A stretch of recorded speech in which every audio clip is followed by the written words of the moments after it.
اللي جاب مجدي عبد الغفار رئيس لجهاز الامن الوطني في عهد اللواء منصور عيسى،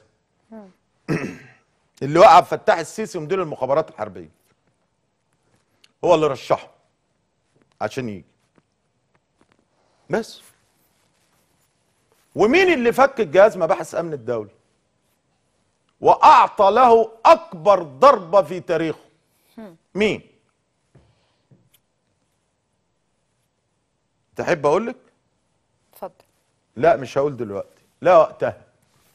لازم الشعب كله يعرف مين اللي ضرب جهاز مباحث امن الدوله وفتته علشان البلد يبقى موقفها كده ويبقى وضعها المأساوي اللي احنا فيه. بس لكل وقت اذان، لكل وقت اذان. دي حقيقه.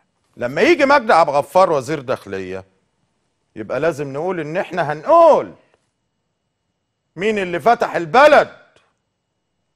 في معلومات كتير قوي، وانا بقول تاني وتالت ورابع، انا لا اعترف بمجدي عبد الغفار وزيرا لداخلية مصر طول ما انا عايش الى ان تتم اقالته. وهرفع قضية يوم السبت، وانا بقول للاستاذ الاستاذ خالد سليمان نرفع قضية نطالب فيها بإقالة وزير الداخلية الجديد لسابقته في تدمير واحدا من أكبر وأهم أجهزة الاستخبارات المصرية. ويا ريت يجيبوا لنا الأستاذ خالد سليمان. هو أنا ما فيش مجلس شعب صح؟ وأنا مش عضو مجلس شعب، مظبوط؟ طيب هقعد أتفرج على اللي بينفردوا بحكم البلد ويخربوها؟ مجدي عبد الغفار ايام الاخوان كان من ضمن الناس اللي كانت بتطالب باعاده هيكله الشرطه برضه. ماشي؟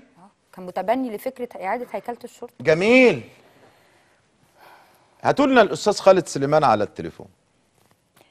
طب لحد ما يجهز الاستاذ خالد سليمان، ايه راي حضرتك ما نشوف وثيقه بتؤكد كلام حضرتك عن وزير الداخليه مجدي عبد الغفار؟ اتفضلي يا استاذ عز بعد اتفضلي.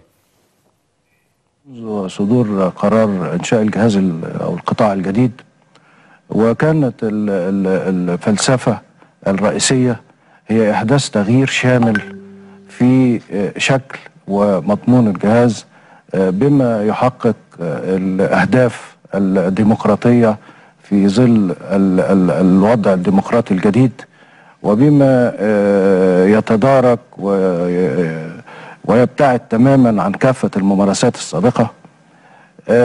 نحن نعترف أن كانت هناك بعض الممارسات الخاطئة في ظل النظام السابق، نعترف أن كان هناك تجاوزات في ظل النظام السابق، ولكن أيضا لابد أن نضع في اعتبارنا أن مؤسسات الأمن جميعا اللي كانت في ظل النظام السابق كانت تعمل في ظل أوضاع معينة فرضتها ظروف وأهداف معينة، وبالتالي كانت الأخطاء أو كانت الممارسات الخاطئة هي أخطاء مؤسسية قد تبتعد إلى حد كبير عن الممارسات الشخصية لأفراد مكونات هذه الأجهزة الأمنية ومنها جهاز مباحث أمن الدولة السابق. ما في شك أن هناك كان توسع في التدخل في الحريات الشخصية للمواطنين.